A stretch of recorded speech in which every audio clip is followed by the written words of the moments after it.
is now being recorded.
Good afternoon and welcome on behalf of your National Institutes of Health Office of Behavioral and Social Sciences Research and the OpNet Initiative.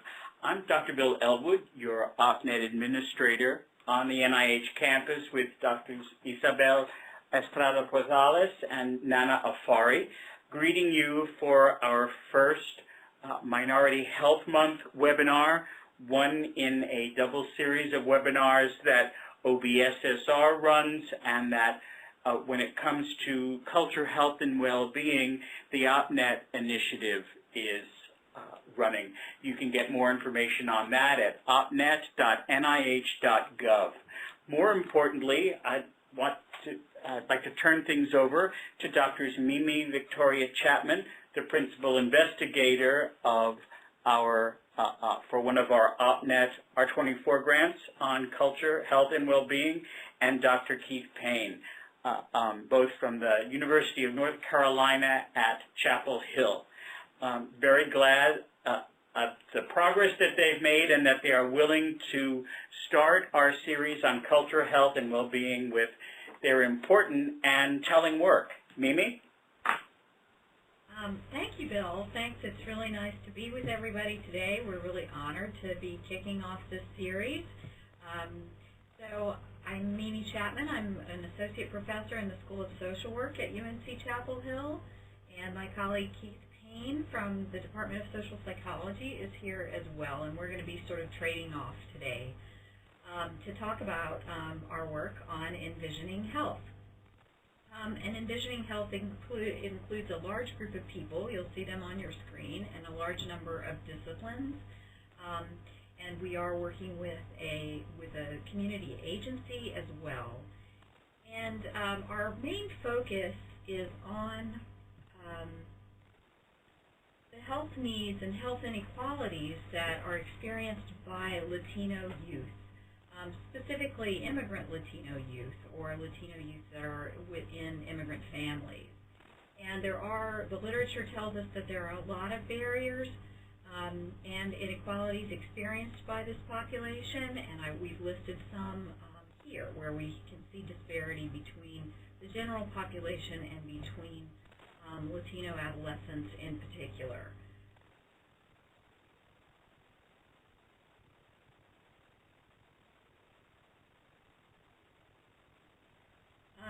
I'm just pulling up a number of quotes.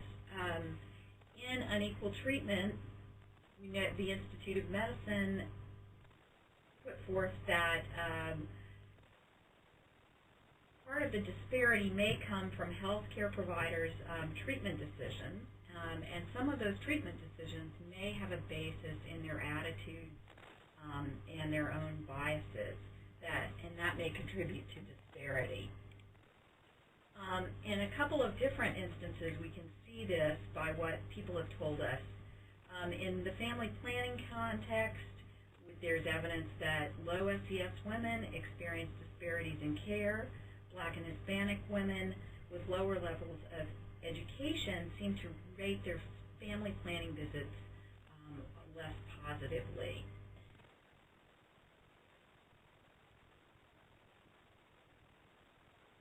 In the wrong place.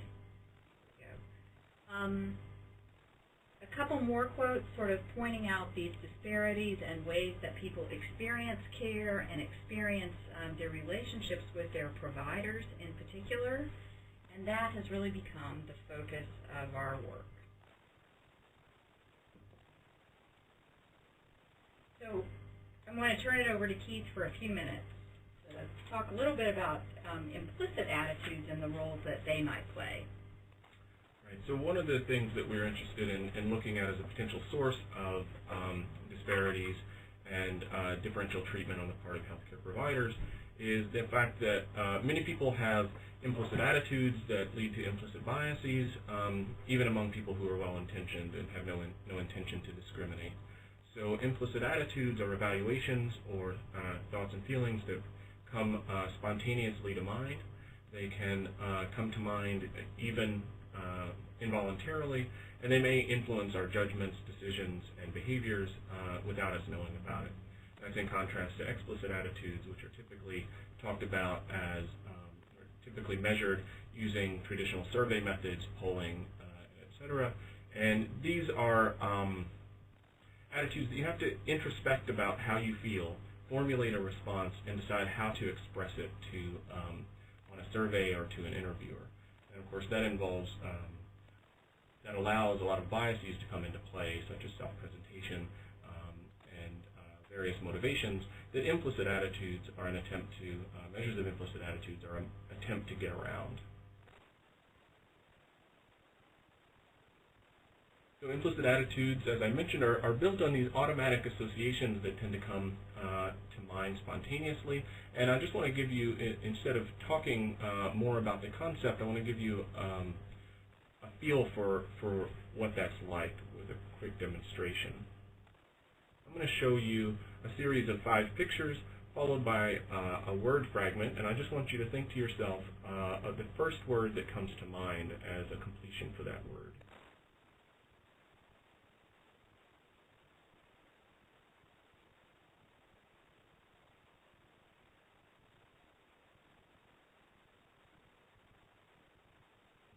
Fragment. So for most people, the word that comes to mind first is terrier. Even if you didn't know that the 5 dogs I showed you are all instances of terriers, by activating that category several times with these pictures, we're making the concept of terrier more likely to come to mind. And it doesn't matter whether you wanted that to happen or not, it just sort of spontaneously comes to mind whenever that TER starts the word, you tend to spontaneously finish it. I'm going to show you one more example with the same format. I'm going to show you 5 pictures and then a word fragment.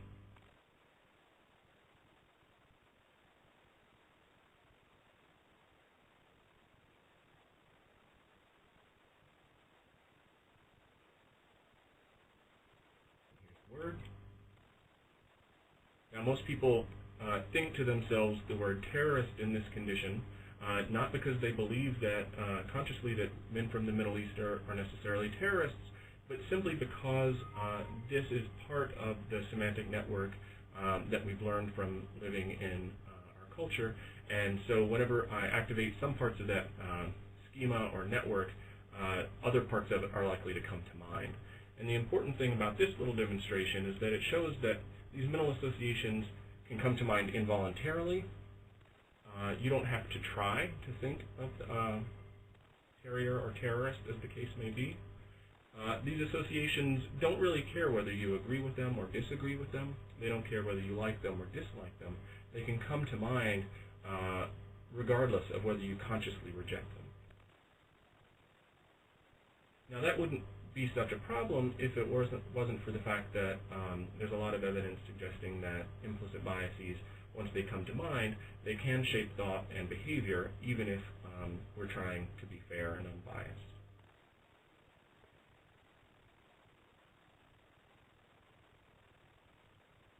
So this leads to a different picture of prejudice, bias, and potentially discrimination than most of us intuitively think about. So there's an old concept called the Normality of Prejudgment that Gordon Allport wrote about in the 1950s, and that has been supported by more recent research on implicit bias.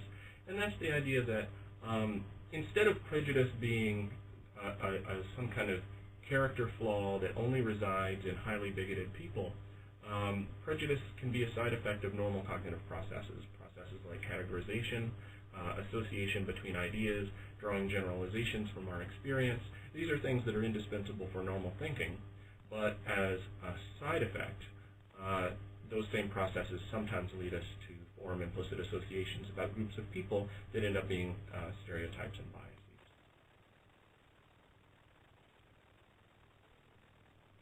So when we want to help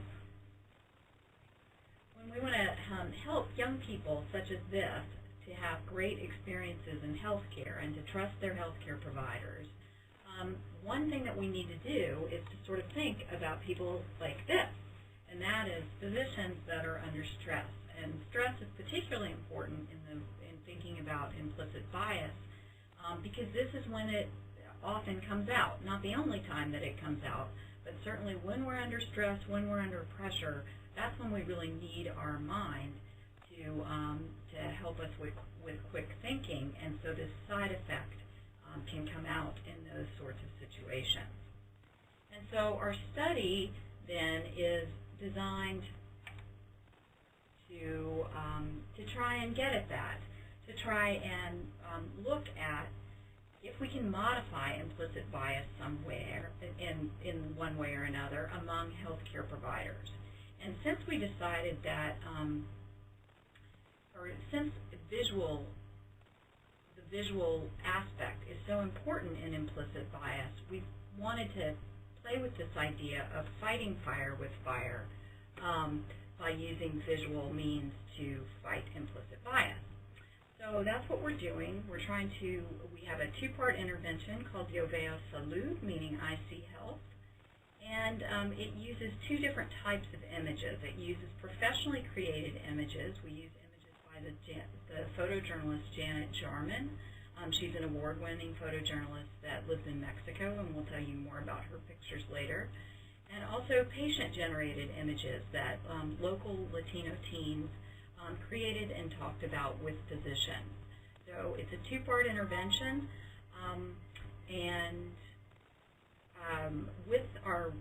we have been working with pediatric residents in particular, and we've used an image-based facilitation method to help them talk about the photojournalist-generated pictures, and then brought them together with Latino teens to hear directly from those youth about their experiences.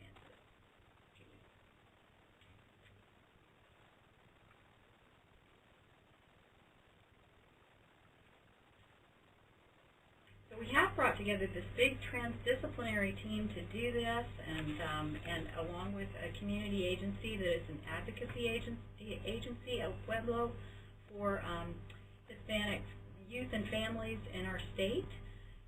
So we have a big group of people from all kinds of places helping us think about all of this. So, and our starting point from a theoretical perspective is in the work of Jonathan Haidt, and he's a social psychologist up at NYU, and he has a model called the Social-Intuitionist Model, and this little elephant in the rider is sort of his central metaphor, with the elephant representing our emotional mind and the rider representing our rational mind.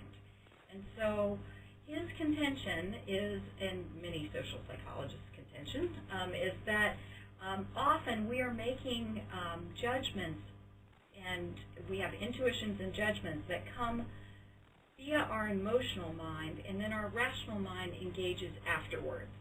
So most of our opinions about things, particularly highly charged subjects, come from that emotional place first, and then we develop reasons after the fact in order to justify them. And so if you go through the model that's on your screen, there's some sort of eliciting situation. Person A has a snap judgment and intuition about that. They then engage in some reasoning that justifies sort of why they think what they think, and then they talk to their friend B about that. That influences B's quick thinking, and so on, and this kind of goes around. So what we've tried to do is to take this model and build on it a little bit, and the next slide kind of shows you how we're attempting to do that. So we're trying to engage this process very deliberately by using images to engage those pre-existing intuitions and judgments that you might call schema, and to begin that post hoc reasoning process, but then to slow it down and stop it. And we do that using the captions that go with the pictures. So once people in a group have sort of reflected and talked about what they see in images, with different people seeing different things, of course, and noticing different parts of the picture, then we prompt some reevaluation of the assumptions that people are making by incorporating the captions that Janet has written to go along with her pictures. This creates a little dissonance then between what people think they know and what seems to be the reality, and then we may provide even more additional information after that. Then the folks we're working with engage in some reevaluation of the images, resolve that dissonance to some degree, and we hope that those intuitions and schemas are thereby modified.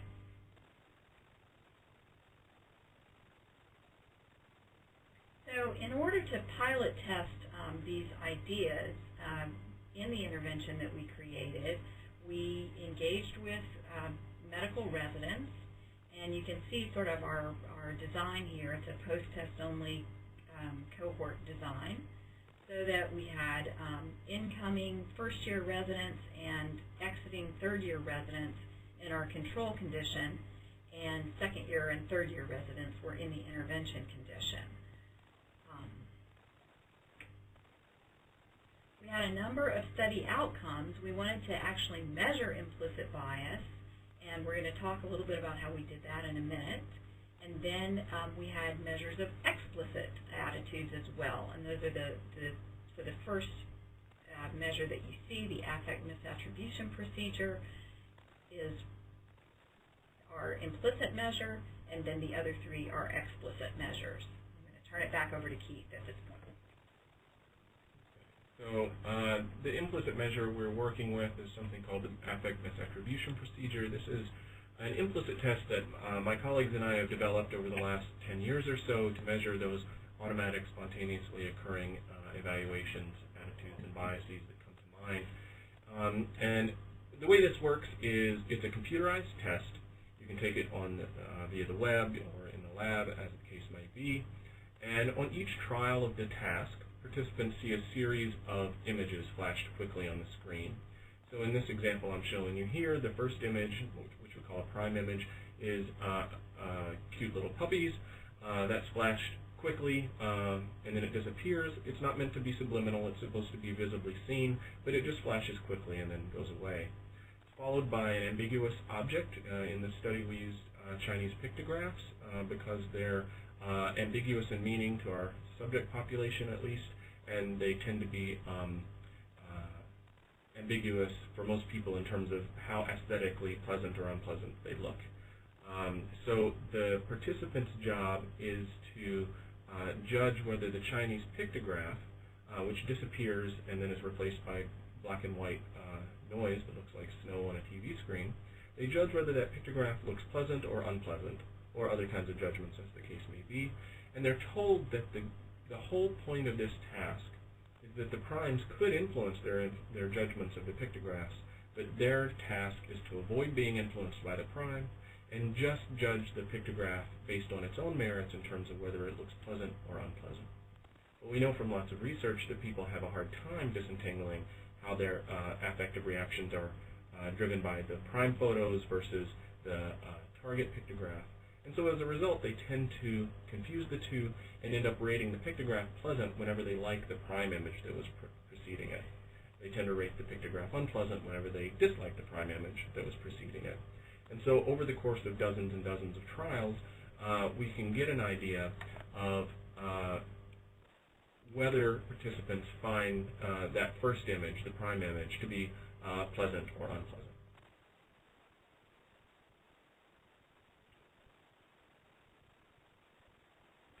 So in the actual study, we compared images depicting white Americans and Latinos, and I'll give you a couple of examples here.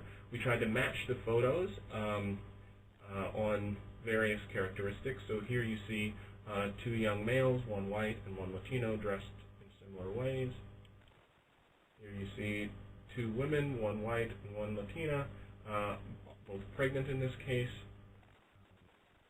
dressed differently. And here is a case of two boys about the same age being examined by doctors in the same medical context, but again varying only in their ethnicity.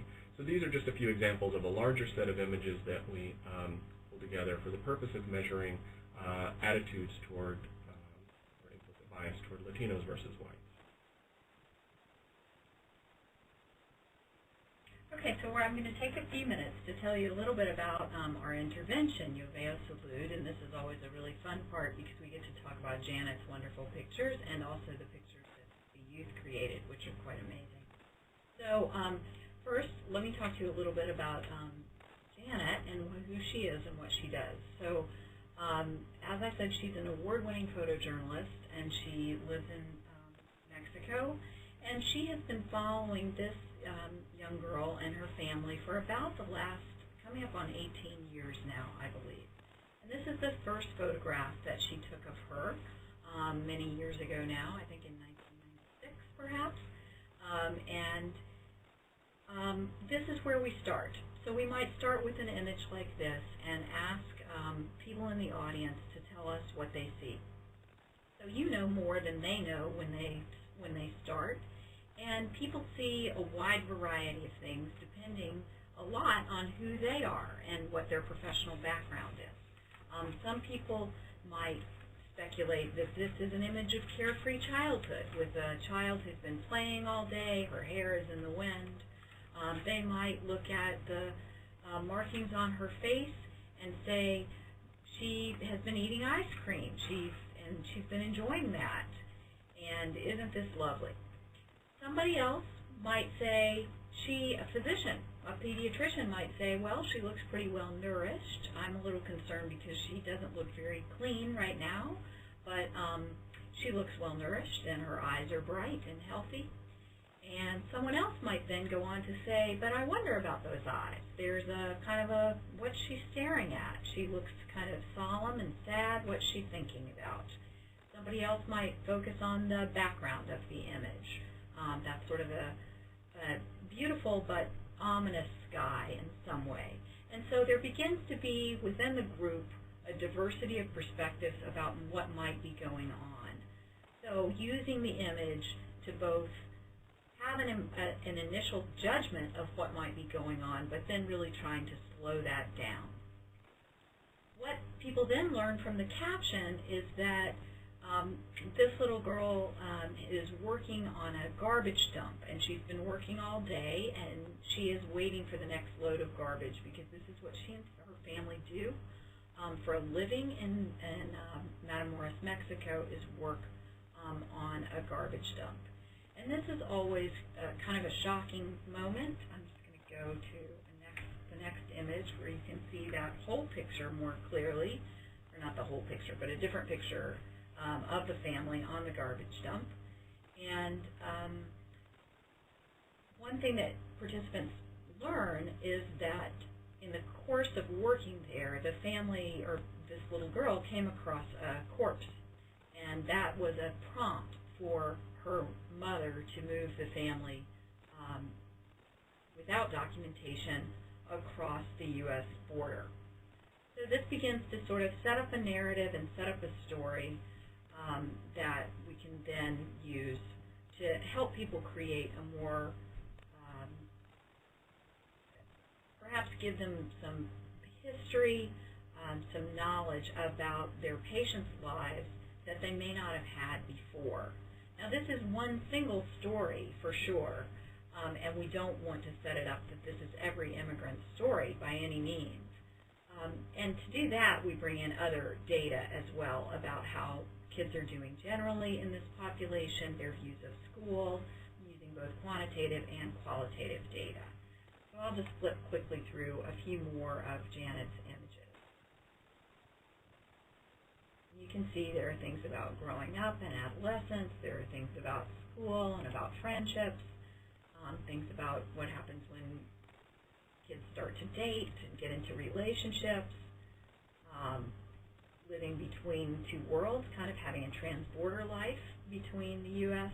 and Mexico in this case, and relationships with physicians that are relevant for this young girl. And this is the young girl today, or at least closer to today. She's a little older still now. So that's part one of the intervention. That was done separately. Then there was, while we were working with residents going through this process, we had two groups of local Latino teams participating in a Photovoice process. Some of you may be familiar with Photovoice, but the basic idea is that individuals are given cameras, and together with researchers, they co-create photo assignments in order to kind of address a particular topic or concern for their community. So in this case, the young people were asked to create photo assignments around the question of what I wish my doctor knew about my life.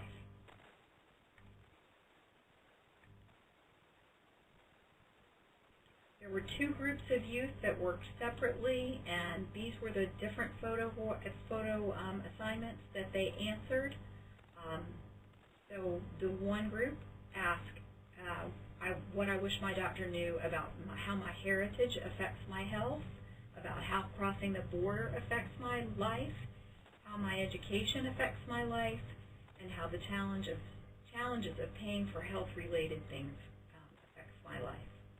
The second group wanted their doctor to know about what they do every day, about their life before they came to the U.S. or before their families came to the U.S., about their life soon after they arrived, and about how their gender interacts or colors their relationship with physicians.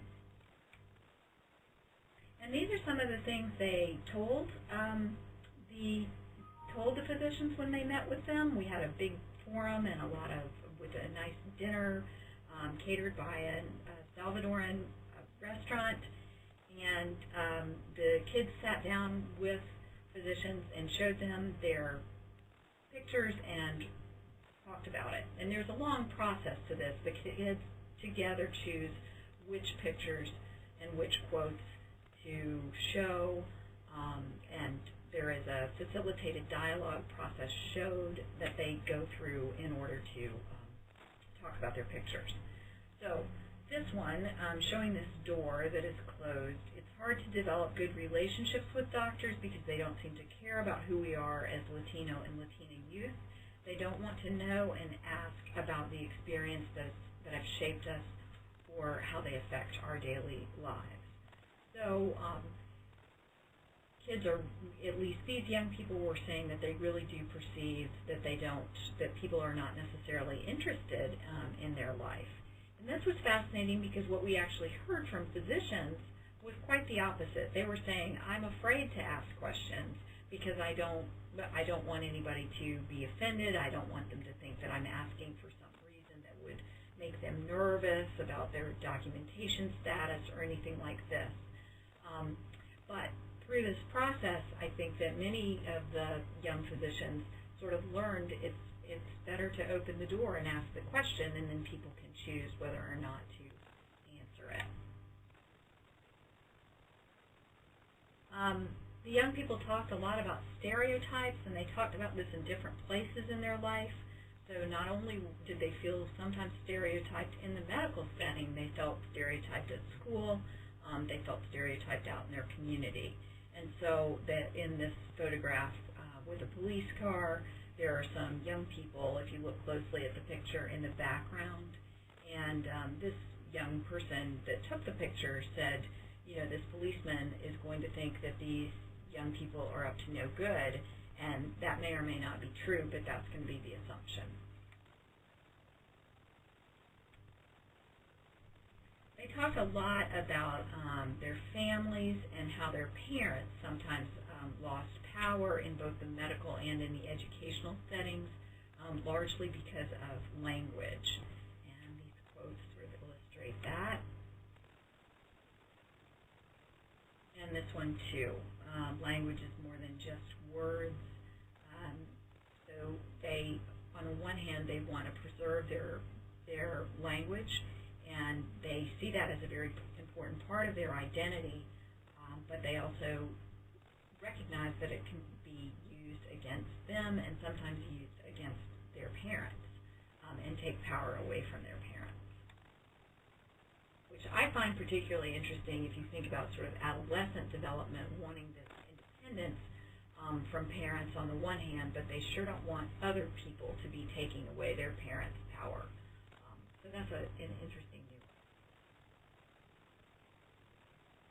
So these are just a few pictures of the forum itself, where the young people are talking with the residents. It was really quite a terrific evening. And part of the Photovoice process, this is a community-based participatory action research method, and so part of the process is to come up with action steps together so that the residents and the young people came up with some steps that they wanted to see happen. And they're listed here. The star down at the bottom is sort of where things are happening right at the moment. The young people just last week did have a forum with educators in their community where they talked with them about some of their pictures. We do have some of their work displayed right now on our campus, in our campus art museum, as part of another exhibit that's going on there. And we hope to have them displayed in a new clinic that is in process and being built. So we've also done a preliminary data collection, or we've done our data collection for this pilot, and Keith is going to share with you some of that. Right, so I'll show you a little bit of the characteristics of the two groups to start off with. In the control group, we aimed for 40 participants, and we got 40, actually 41. In the intervention group, we also aimed for 40. We managed to get complete data for 28. So the sample size is still a bit small, but even with a fairly small sample size, we can see some interesting results beginning to take shape. So if you look at the demographics of the two groups, they were pretty well matched in terms of the average age, the gender breakdown, racial composition, and so on. There were a few more medical students in the intervention group, mostly all residents in the control group, but on the whole, well-matched comparison groups. One of the explicit measures was ethno-cultural empathy, and here are a few of the example questions. Questions like, when other people struggle with racial and ethnic oppression, I share their frustration. The intervention group scored significantly higher on this measure, about a scale point on a 1-to-7 scale. Second explicit measure was empathic healthcare orientation. Questions like, I try to imagine myself in the patient's shoes when providing care to them. Here too, we found a significant increase in empathic orientation in the intervention group as compared to the control group. The third explicit measure was a measure of patient-centeredness. Questions like, patients should be treated as if they were partners in healthcare, equal in power and status. Again, we see a significant increase in the intervention group compared to the control group. So on all three explicit measures, the intervention appears to be having an impact. On the implicit bias, we see in the control condition, there was not a whole lot of implicit bias going on. What I'm showing you here is the likelihood of saying that those pictographs on the affect misattribution procedure were pleasant as a function of whether it was preceded by a white prime or a Hispanic prime. If you look in the control group, there's a slight implicit bias, more likely to say pleasant following white primes than Hispanic primes, but it wasn't significant even in the control group. I should mention that this is different than a previous a pretest we did with the general population instead of medical residents, in which we found high levels of implicit bias using the same anti-Latino implicit measures. So we're already dealing with sort of a special population among these medical residents that have lower levels of implicit bias to begin with in the control condition. Nevertheless, whatever small amount of bias was there seems to have been eliminated in the treatment group. It's not a statistically significant effect with this relatively small sample, but it's moving in the right direction. Here I'm showing you the same data looking only at the white participants. In general, in implicit bias research, we tend to see that white subjects or majority group subjects tend to have higher levels of implicit bias than minority group subjects. And that's the case here as well. So if we look among our white medical residents, there was a higher degree of implicit bias in the control condition, and that also was eliminated in the treatment condition. It's not quite significant in terms of the overall interaction, but again, heading in the right direction. We included a couple of other traits on the implicit measure beyond just pleasant and unpleasant. We also measured stereotypes of Latinos as being medically compliant or non-compliant, responsible or irresponsible, and risky versus not risky. And for all of those, there was essentially zero implicit bias to begin with in the control condition. And of course, there was no change there in the treatment condition. And again, that's in contrast to what we see with surveys of the general population. So one thing we're seeing is that these residents are starting off relatively low in implicit bias across the board, but in those cases where we do see implicit bias, the treatment seems to be eliminating it. So overall, we've got strong effects on the explicit measures of bias, and we're seeing movement in the right direction also on the implicit measure. We should also say that these are all pediatric residents and some medical students, but mostly pediatric residents that were involved in the treatment. And so there is there may be something going on there, that this is a special population within healthcare providers as well. I think that is the end of the data we have to present. Here are some references. We can move on the presentation at the slide. Yeah, so we're happy to take questions or things like that if there's a way to do that. There certainly is. If you have questions, you can type them in the box, or they can raise their hand. You can raise your you can type them in the box, and we'll forward them accordingly in order of your asking them.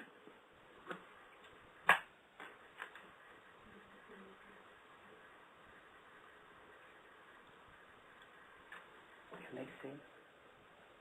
Could you please tell us, thank you, Ofelia Olivero, could you please tell us about follow-up of this study? Yes. Amy and Keith? Yes, we're planning a larger study to sort of see if we can develop this out and have a larger sample and perhaps different kinds of medical providers involved in that study. So, we definitely have next steps planned to see if we can continue to develop this. So a lot of what we wanted to do here was start working on getting the measurements right, and also then to think about the feasibility. I mean, doing anything within medical education, really in healthcare in general, is quite challenging from a feasibility standpoint. So we wanted to, we really wanted to work out some of those procedures. We also want to extend our follow-up further in time instead of just looking immediately following the intervention to see to what extent whatever changes have taken place last over longer periods.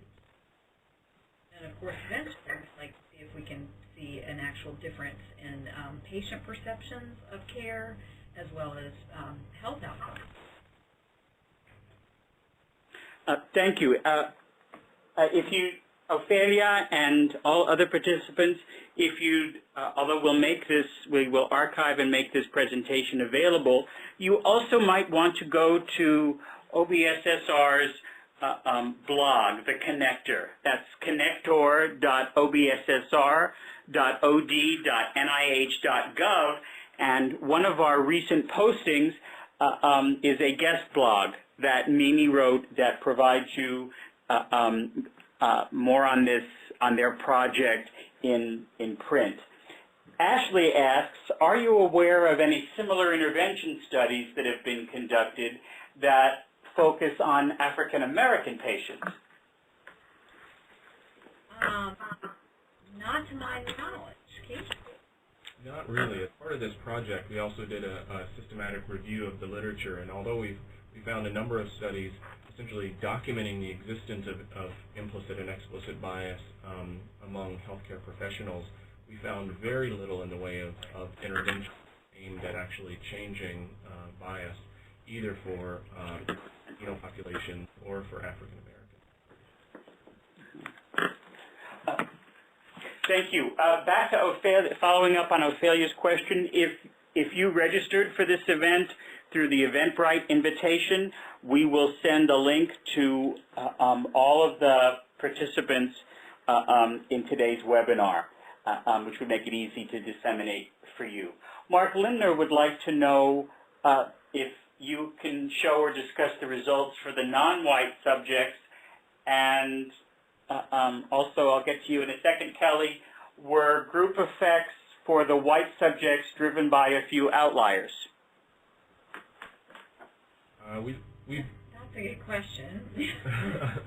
I think the numbers are so small when you start looking at non-white healthcare providers. We don't see anything statistically significant, and there's just a lot of variability among the 20 or so subjects that would fall into that category. We have looked at the distribution of effects for the white healthcare providers, and they don't seem to be driven by outliers. It seems to be fairly normally distributed. And thank you both. I will remind all participants that you've done a tremendous amount of work on an R24 project, which, if it's unfamiliar to our participants today, is an infrastructure building project. In this particular case, these grants put together new research teams to collaborate with one another, to learn one another's disciplines, and to do that around a pilot project. So we're you've presented results based on your pilot project as opposed to a NIH R01 research grant that would finance the participation of hundreds of research participants. Kelly Lennox wanted to know how much time participants spend in the intervention. So we've done this a couple of different ways, and this is part of the feasibility aspect. Our initial idea was to spend an hour with them over 4 different sessions, and that's how we designed the intervention initially. Just because that's what that's the sort of blocks that we could get with the medical residents. We were with them at 7:30 in the morning in their grand round session in July. They actually don't meet in July, so the medical school gave that to us. So we met with them over 4, I believe it was Monday mornings. But then, of course, in residency, as those of you involved in healthcare know, some people are on overnight shifts. Some people are at one of the satellite hospital training sites in neighboring communities. So we designed a kind of a makeup session, which was a 2.5-hour session that covered the majority of what we wanted to convey to them. And we did those in the evening with dinner. So we did it a couple of different ways. And really, ideally, we like the longer session because it just allows for a little bit more relationship building between the facilitators and the participants, and it's just a little smoother. It doesn't feel as disjointed, because when you're doing just an hour, you sort of get warmed up, and then everybody has to leave. Great, thank you. And wow, a whole month for grand rounds. That says a lot about the support you have from the medical school. Congratulations on that. Michelle, I'm going to, given the size of this study, I'm going to rephrase your question just a touch to ask Mimi and Keith how they might expect your results to generalize to other populations, as in non-Latino. Well, I think, I think the next step is to make this a bigger study, and to have the longitudinal component, and to sort of really know that these results are what we think they are, that we can see that in a more definitive way, and perhaps across a number of different medical specialties to try and get that effect. So if that were to happen, I think there would be every reason to think that there would be ways to adapt the intervention to other populations that experience disparity, and where implicit bias has been shown to be perhaps a contributor to health disparity. Excellent. Thanks so much. I think that question and the one I'm about to read to you relate to a complementary activity of OBSSR's, a new handbook we published last month called the Cultural Framework for Health. If you go to the website obssr.od.nih.gov and you see the flashing news feed of pictures, it'll be the first news flash you come to. That provides, among many things, a flow map that you can use, that all researchers and program evaluators can use as they design curricula and the ways to evaluate their effectiveness. Now on to the next question from Chantel Meek. Thanks, Chantel. Based on your review of the literature, your preliminary results, and your theory of change, do you think this intervention is generalizable or would have promise with other service providers outside the medical field? For example, child care providers, social workers, mental health providers. Yes, actually this, the intervention itself actually I started developing the intervention, not the two-part intervention, but the work with Janet's pictures, using those with educators. And we haven't tested for implicit bias with educators, but we have used explicit measures with them and shown change, and that work has actually been published. So I think absolutely it has implications for many different professionals serving folks. And particularly, I think of them as high-intensity professionals, so educators, physicians, and certainly mental health providers, child welfare workers. I mean, I think there are lots of places where people are sort of working under pressure and where society kind of expects a lot of these providers to solve a lot of big problems. So certainly. That's great, Nima. I really like the way that you described link those professions together in high intensity. That's the first time I've heard that, and it's really appropriate and comprehensive and impressive. Also impressive is Ofelia Oliveira, who has another question. Love you, Ofelia. Have you considered measuring implicit bias on the Latino population and to include a correction on them to generate a trust relationship? Can she tell us a little more about her question? Or Keith, I'm not sure I'm not sure I understood the part about the correction. Could you clarify that part? Okay, we will, Ofelia, could you give us a little more on what induce a correction might mean? For example, do you mean intervention curriculum, or is this a statistical fix? what exactly do you mean? Lisa Fisher would like to know if in the future, do you plan to expand the study to other racial groups?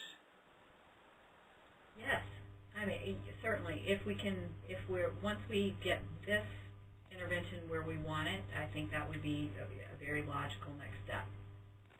And it seems like the key part of making the intervention work is that you have this compelling narrative, along with visuals that are really engaging. And so, I can imagine that photo essays might look very different across different minority populations, but I don't see any reason why you wouldn't be able to create an equally compelling, both narrative and visually compelling story. And I think if you manage to accomplish that in the intervention, then changes in bias, both implicit and explicit, at least according to our theoretical model, should follow. Excellent. Ophelia clarifies by saying that there's an implicit bias also on the Latino community.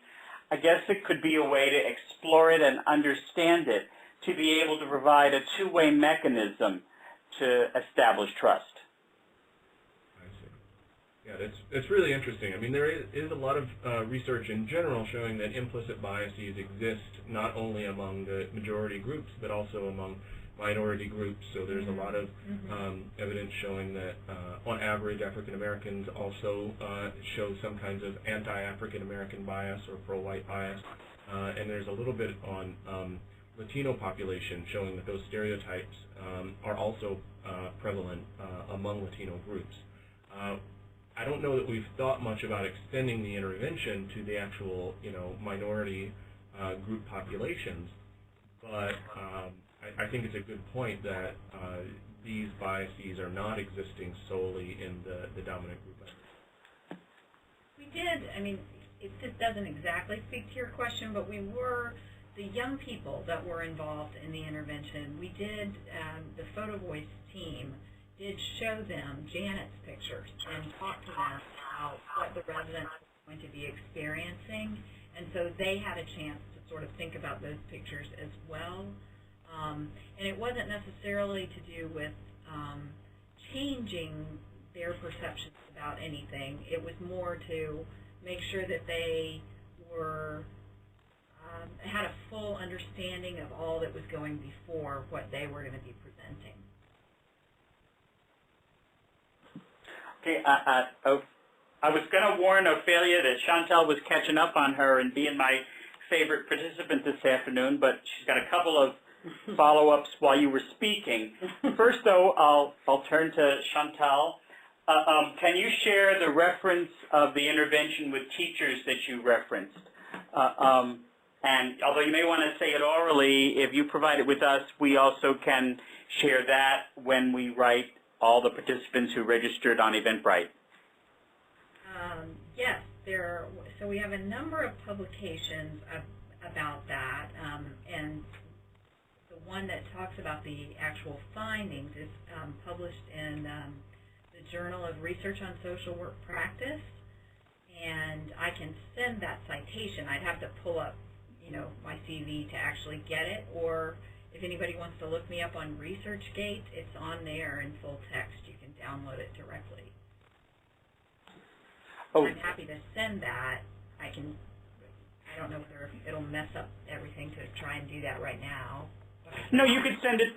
You can send it to us in like Isabel or me or Nana, and when we send out to the Eventbrite registrants, we'll include the citations along with the links, the other links we described. We have saved all the questions that we. Ophelia says the bias she's talking about is Latino versus white, Tom Brookshire says he just lost his telephone connection, but thanks you. And thanks you for your excellent, quote-unquote, excellent presentation, and looks forward to hearing more. We are saving all the questions from this broadcast, and we will we will use them as a follow-up blog posting with responses.